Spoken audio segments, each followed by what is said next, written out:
What nation should you play as? What faction should you pick? That's what we are going to talk about today. From the perspective of playing the campaign, though a lot of this information can go into the custom battles as well, I'm going to cover every single one of the factions in the game, including in Rise and Fall of the Samurai.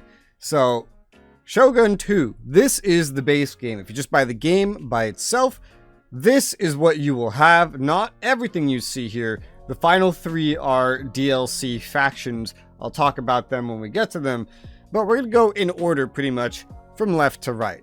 So the first nation that they prompt you to select, that's going to be the Chosokabe. If you go along with the tutorials of the game and do the tutorial campaign, then the Chosokabe is the one you will be playing as. This is my favorite faction in the game because I love bows, and that is what the Chosokabe are good at. Now, the thing to note about the different factions in Total War Shogun 2 is a lot of them have nearly identical units. Nearly. Some have access to some special units nobody else can get, but usually it's more just variants of the same unit that's better than others. And they'll have different coloration to how their units look, of course. The Chosokabe pay less for upfront costs and payment for all bow infantry. So if you like bow infantry, that's already pretty good. But more importantly, the Chosokabe can recruit superior bow infantry, which not only indicates that their bow units are just better, but they actually get access to types of bow units that nobody else gets. So on the bottom level, peasant infantry, Ashigaru, that's what peasant infantry are in this game. They're called Ashigaru. So I'm just going to be calling that from now on. So if I say Ashigaru, just know that means levy peasant infantry, essentially. The Chosokabe not only get Chosokabe bow Ashigaru, which is better than normal bow Ashigaru. They have a specialized version, but they also get Chosokabe bow Samurai, for example, right? They have an improved unit of a professional non-peasant unit that's even better. Smaller unit size, much better stats, much better performance. Now, do note that this and every other nation I'm going to go over, this means that they won't actually get access to any of these other things the other factions have in terms of specializations. Chosokabe also get increased income from farms, so be sure to build up your farms if you play them. Chosokabe is very new player friendly. It's very fun, especially if you like bows. Bows are really nice because they can shoot over structures at enemies, shoot over obstacles. Unlike guns, which you need a firing line and it can only shoot straight. There can't be anything in between you. Or maybe you need a high up position like in a castle siege. The Chosokabe, on the meanwhile, with their bows, their superior bows, there's some like hero bow units as well that the Chosokabe have that can just slaughter enemies from afar. Very, very good if you like that ranged versatility. Moving on to the Shimazu. Now, we're going to start talking about differences from the factions before. So unlike the Chosokabe with their ranged bow-specific bonuses, the Shimazu are another really good newbie-friendly option. Like, if you prefer melee over ranged, then these are your guys. They have katanas. That's what they do better. Katanas. Now, there's multiple different kinds of melee in this game. Sword, aka katanas. Spear, aka yari, and then an in-between known as a naginata, where it's a bladed spear essentially that's kind of capable of doing both of their roles, but not as good as each other at those roles. The roles being that the katanas are going to be the best in melee combat against any melee unit. Yari are the best for resisting charges and just kind of fighting at a distance. Whereas the Naginata try to be better at melee fighting than a Yari, but still have a lot of charge resistance against, like enemy cavalry, for example, just like the Yari do. And so that's the idea with the Shimazu. They have superior katana units. So if you want the absolute best melee one-on-one fighters, the Shimazu are your faction. If you look at the different factions too, they both start in very good defensible, like corner positions with a lot of opportunity to them. They also have increased loyalty for all generals in case you're afraid of dealing with the different characters in the game. They pay less for their katana samurai as well. Moving right along, we have the Hojo. The Hojo specialty is going to be siege units right here. So separate to actually preparing for a siege, when you go besiege something, you can recruit like siege units, siege units including these explosive launchers, but also more generic ones as well. You will never have as many of these in any one army as you would have of, say, bows or katanas, but they are or can be an important part of sieges, but even field battles if you really want them to be. So the Hojo are good if you want the best of all the siege units and you want them to be cheaper and more affordable. Separate to that, the Hojo also have cheaper castles, so when you're building up your castle towns, the buildings will be cheaper. It'll be cheaper to repair it, things like that. They start way off in closer to the center of Japan overall. They are still in a defensible kind of island corner position at the bottom here. Pretty good, I would say, for a new player that really just likes siege equipment and explosions and things like that, but maybe not as all-round easy as these previous two, whose units are generally more versatile. Still, highly recommended. Moving on to the Mori. The Mori changed things up. Now, we're no longer talking as new player friendly. However, we are talking about very good naval units. Just in general, if you really like the naval portion of this game, the Mori are a good nation to play. Not only do they have better ships than everybody else, but their ships also move farther. When you take into account the fact that there's naval trade that you can essentially dominate, then the Mori are a good option to try to dominate that with.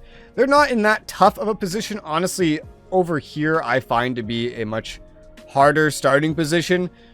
You'll see why as we start looking at what factions that are playable that are over there, but that's also just where, like, the Shogunate is, and the whole point of this game is to defeat the Shogunate and replace them with yourself. So, it gets more difficult. With no other bonuses for management other than the reduced cost for ships, this is a very naval-focused faction, so very specialized. Pick this one at your own risk. Moving over to Oda. This is the first one the game marks as hard, yet unlike others it marks as hard. I would actually heavily recommend this one at least as much as I would recommend the Mori. And the reason why is because Oda is a very unique faction, and even though they start in that exact position that I just said was very, very difficult to start in, so don't make it your first faction, probably. They have a lot of interesting things to them that just nobody else has. So they don't have specialized samurai and hero units like everybody else. They can get generic versions of them. For example, the Chosokabe have their Chosokabe bow samurai, and there's bow heroes, but you can also get generic versions of these. But the Oda specifically, maybe you don't even want to do that, because you get improved morale for all Ashigaru units, solving one of the biggest weaknesses of Ashigaru, and you make them cheaper to recruit and maintain. You can have much bigger armies, you can have many more armies, and something that is not communicated here that really should be, is that the Oda have the only real pike unit in the game. It's called the Long Yari Ashigaru. It is an Ashigaru, meaning it suffers from everything that Ashigaru do, but it will also benefit from the improved morale that Oda has for their Ashigaru. The Long Yari Ashigaru are perfect for anyone that wants pike walls that other units can essentially run into and die on. They are very good units. They are very useful and can be a very unique, interesting playstyle if you're getting tired of playing the other factions, which are more just different variants of each other. In the base game, I would argue and say Oda is probably the most unique one that there is. Now, next up we have the Date, who have a charge bonus and superior Nodachi samurai. Now, the easiest to relate this to is probably going to be the Shimazu with their katanas. Katanas are smaller than a Nodachi in this context. It is a much bigger sword, and bigger swords in Total War mean more armor penetration, right? So the Shimazu are going to generally do the best in one-on-one melee combat with their katanas. The Date are going to do the best against armored, especially slower, enemy units that are designed to do well in melee combat. So if you want anybody charging in against the Shimazu, for example, in a one-on-one infantry fight, then the Date might be the ones you want. With their no Dachi, even the highest end late game units can be pretty much slaughtered with a correct playstyle, but it's definitely not as easy as picking up and playing the Shimazu with their katanas, because you need to know how to use these units correctly. You need to know when to use their charge bonuses, you need to know what enemies to put them up against, how many of them to get. It is a little more complicated than just recruiting bows or katanas, or even siege units, really. You really have to feel out your own strategy with it. Next up, we have the Takeda, which realistically is probably more my playstyle than even the Chosokabe. The initial challenge is hard. Again, they're in this region that I warned you would be very, very difficult, right next to the Oda, in fact. In this region where you have to worry about the shogunate. Their starting situation is definitely not easy. They don't even have access to the ocean, limiting them from having trade routes in the ocean, and trade can be very important, especially for the player, especially earlier in the game, to getting the money that you need to do anything. However, they have better cavalry units. Cavalry units are very small, but their usage can make or break a battle. Personally, I love using cavalry. I win probably most of my battles by knowing when and where to use my cavalry, and that goes for like every Total War game ever. This is your faction if you want that kind of playstyle. Doesn't mean nobody else has cavalry, just means that these ones have more morale, and they are better, and they cost less. You can experiment with this as an easier faction, ideally, before jumping into playing the Takeda. But if this really is your playstyle, then good luck, because they definitely are harder, especially as a brand new player.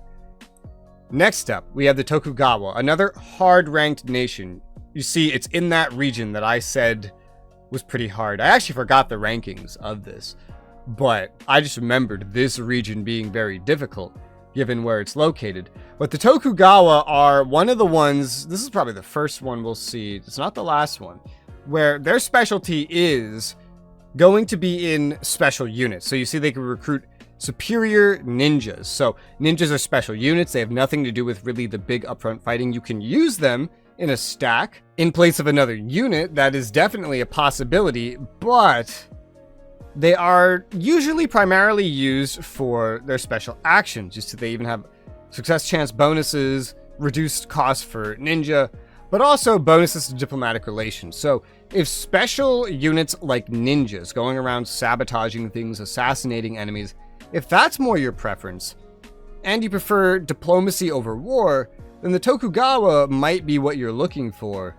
However, this comes at the detriment of you don't really have any specialty in any other frontline units, kind of like the Mori, nor do you have bonuses to your ships.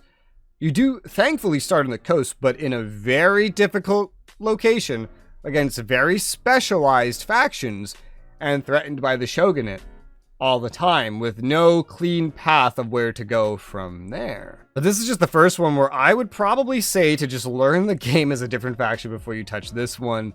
And then if you really like that specialized playstyle, these specialized units, then fuck it, you know? Go try them out as your second or third. Next up, we have the Uesugi. This is the final of the base game factions that you will get the game with. Also ranked hard.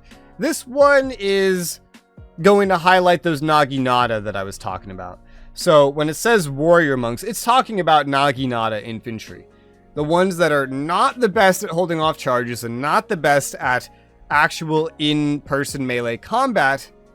They are kind of in between. And there's cavalry that wield Naginata as well. So if just this really versatile playstyle is really what you're going for, then the Uesugi are the ones to try it with. However, the Uesugi and their playstyle are harder to make use of, especially given where they start. This is definitely getting into a realm of where things are just more difficult, for sure. This is not an easy location to start in. You will have increased trade income, which is good, given that you also start by the ocean, but you're really gonna have to decide, if not playing someone that's actually really good at one thing is what you want. It's kind of similar to the Oda in that way. They don't have anyone that's like super special or anything. Everyone can get Naginata.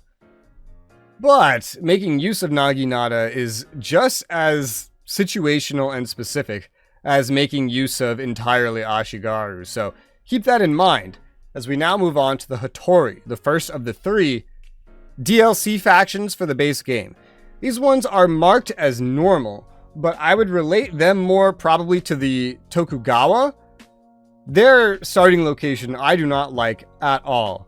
They are kind of like a ninja faction, even more than the Tokugawa. If you really like the ninjas, especially in combat, these are what you want. It's almost like a combat equivalent to the Tokugawa in a way. The Hattori units are basically specifically that, these like really combat focused specialist ninja.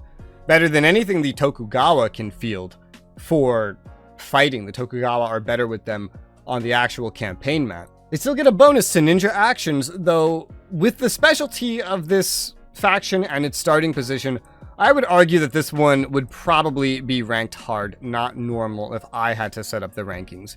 Just like I would argue that the Oda are probably easier than they seem, especially if you like their playstyle. The Iko Iki are also... they're very specialist. I don't really like them at all. It's like a mixture of... where are they? The Uesugi and the Oda, where they can recruit a lot of really specialized Ashigaru, and they can recruit pretty decent Naginata units as well. They lack certain specialist units that can roam around the map, and separate to that, probably one of their biggest strengths is just that this right here, their generals can actually convert provinces to your faith. Provinces in this game are separated by religion. Your influence and loyalty within one is decided by religion. Usually you need specialized units to do that. But having generals do it is kind of like a way to assimilate everything really, really quickly. You'll assimilate it while you're besieging it. You're assimilating it while you're just protecting it. It is a very useful thing, but they do suffer, in my opinion, in terms of combat and other capabilities as a result. Again, another very specialized faction.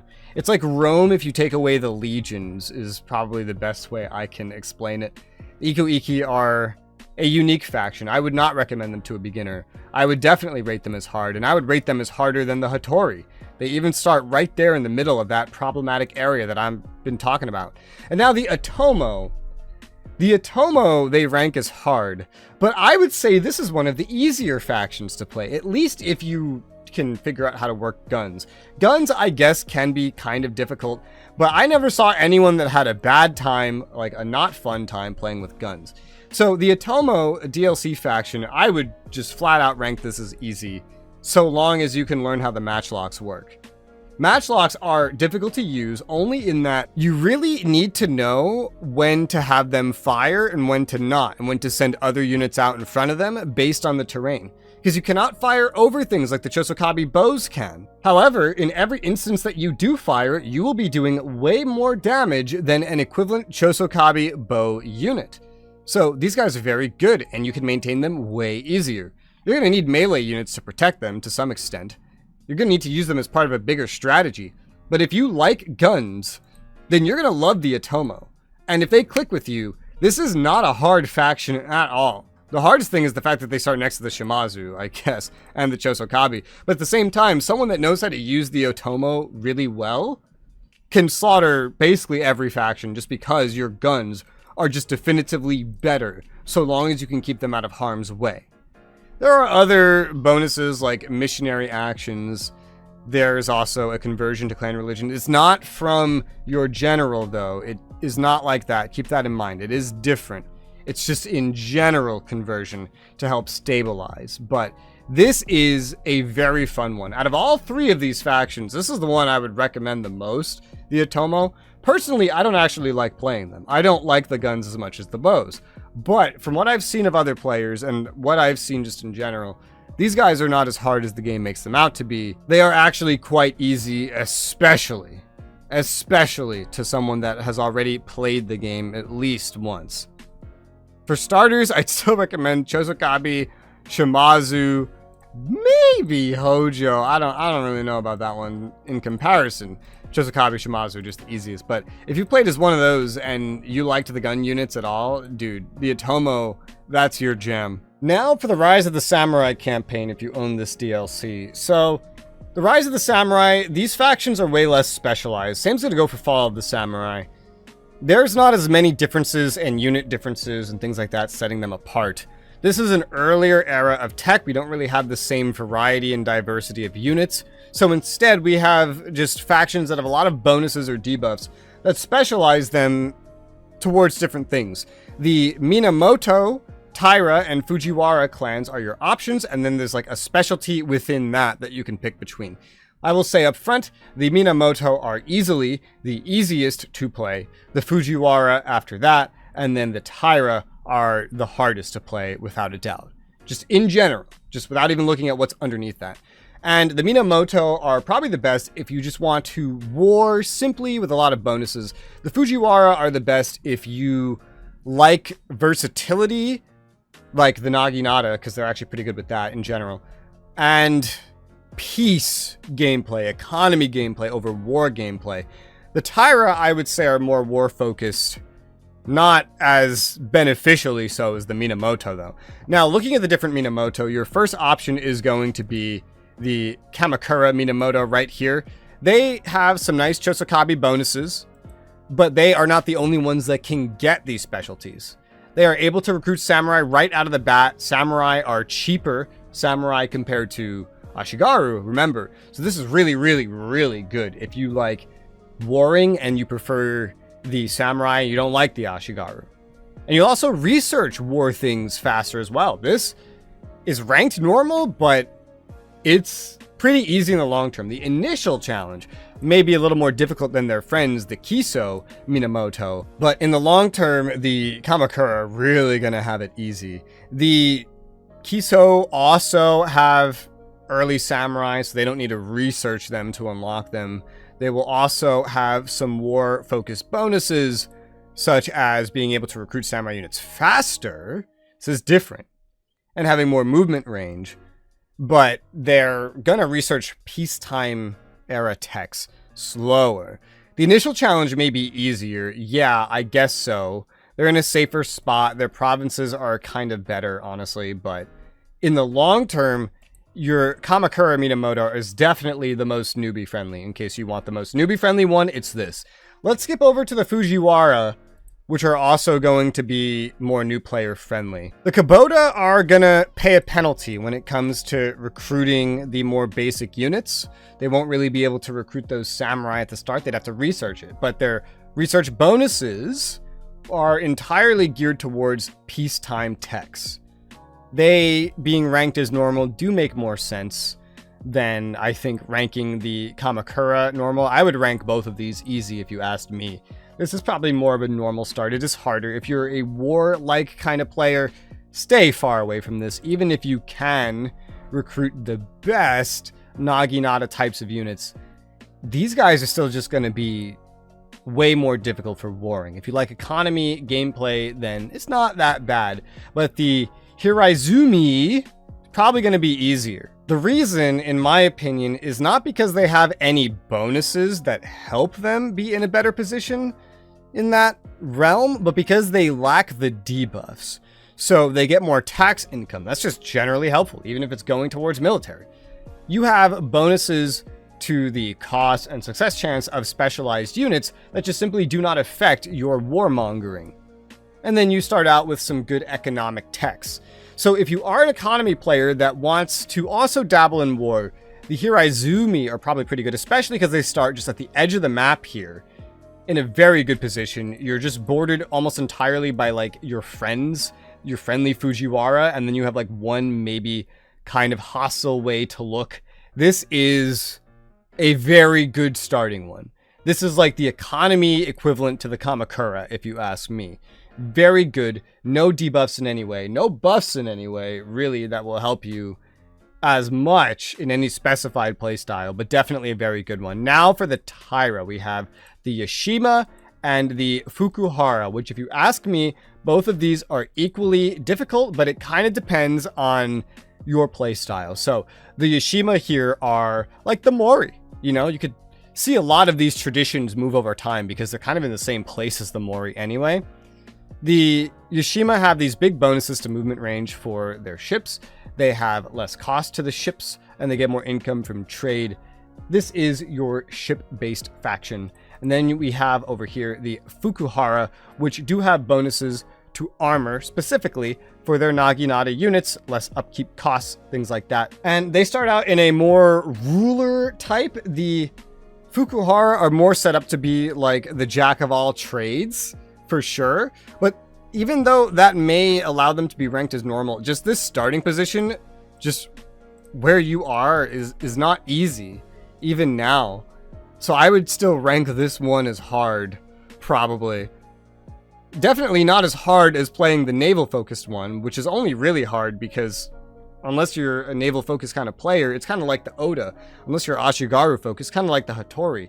Unless you're ninja-focused. So however hard one of these is, the other will be equally difficult.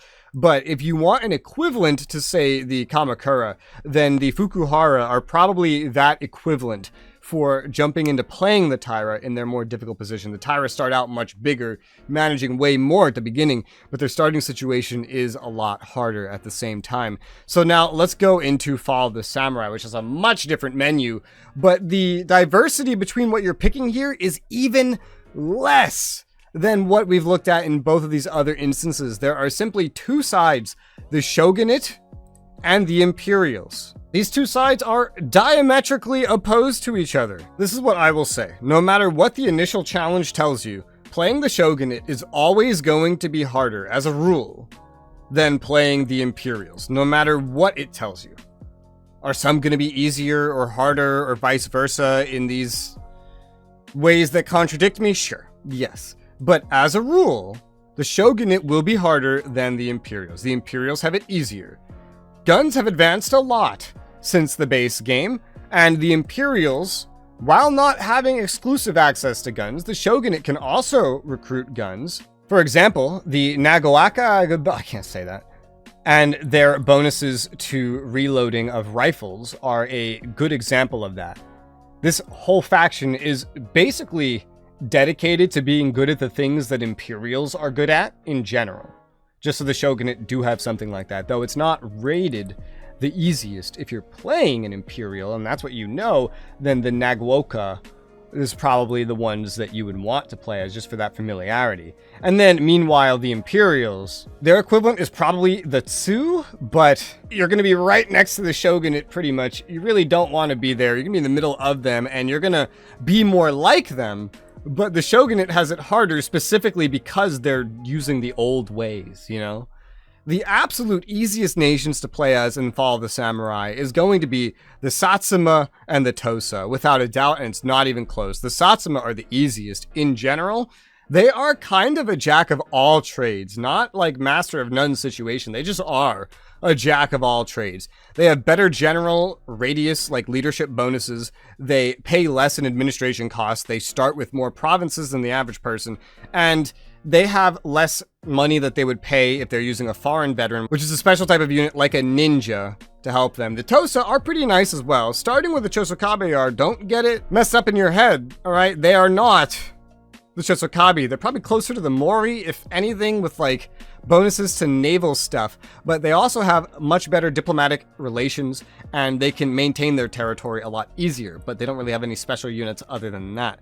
It's more like the Mori if the Mori were a lot easier because everyone has a lot of the same stuff anyway. So these two are definitely the easiest. I would recommend the Satsuma as your first one, no matter even if you prefer the Shogunate's playstyle, just because the Shogunate is that hard. Anyone watching that's played this game before might come out and say, oh, well, they're not that hard. Well, sure, if you know how to play the game, they're not that hard. But this is meant for a new player, someone that's never played this expansion before, someone that may never have played this game before. You want the Satsuma or the Tosa, probably the Satsuma, probably. Moving on to the Chosu. If you ask me, this is just a harder version of the Satsuma. We've already talked about the Tsu, and then the Saga are more artillery focused. So if you want big guns going boom and really Western industry bonuses right here, You're already going to have trade with Western powers bringing you wealth, so you can just kind of focus on the big boom stuff and the industrialization. The saga are for you. And honestly, I think all of these are pretty easy except for the Tsu. I think the Tsu are suicidal, basically. Yeah. Now the Shogunate I find to be generally suicidal for basically all of them. The Nagaoka, I would say, are in a better position bonus-wise. They rank the Josei as being the best, and they start in a neat little spot. The Nagaoka, I would say, have it way easier in the beginning and in the long run. Despite starting nearby, they're still kind of in a safe place. The Aizu, meanwhile, keep both of these company, and this is considered like the really hard one by the game. And yeah, I could see it. They have mostly bonuses to like older things like building the castle towns and things like that. They have bonuses specifically to the older units. These are the ones that are going to try to make do without all the guns, if any of them are going to try to do that. All of your bonuses here are designed for using old and old units only. Just like the Tsu are kind of suicidal, the Aizu are pretty much the step up. What probably makes the Josei and Nagaoka even easier than you'd think they might be given their proximity is the fact that the Aizu are going to get beat up first, really. Keeping them company is the Sendai. The Sendai are kind of a Mori equivalent. Not really in terms of navally, but in terms of like if you just want more diplomatic playstyle, you're in a fairly safe place as far as things go. You have a bunch of your friends in between you and all the enemies. You have kind of the end of the island to focus on first, everybody else in between you and the rest of the island. Where remember, the easiest ones of the Imperials are actually down here in the southwest. You're pretty safe. You're pretty good at sieging and occupying things. And you're also going to have bonuses to help you with occupying Imperials in general. This one is a pretty cautious selection. And then we have the Obama. The Obama start in what I would consider a pretty safe location. They do have a lot of logistical bonuses like tax income right here. They can manage their territories way easier and they pay less upkeep costs of all land units. So if you don't like naval stuff, the Obama are definitely a very good selection. You'll even get better defending garrison units, though at the same time, that's not really the most useful thing in Shogun 2 of all Total War games. They're very generalized, so if you just want like a very safe, very generalized Shogunate option, then the Obama are a pretty good one. I would say they're easier than the Josei, personally. The Josei don't really have a good situation for expanding. They're just surrounded by a mixture of their friends and otherwise unimportant enemies that are existing to get in their way. The Obama are definitely way cheaper, and then again the Nagaoka if you prefer the Imperial playstyle but do want to play for the Shogunate. So that is kind of how I would describe them. That is how I would describe their difficulty and how I would make my suggestions for not just Fall of the Samurai, but for literally all of these options. I hope this massive guide on nations has been helpful to you. If you disagree with anything I say, which I'm sure I've said plenty of disagreeable things, leave those in the comments below. Try to help others out with picking the nations, or just share your experience with some of these nations, maybe in comparison or contrast to what I have said.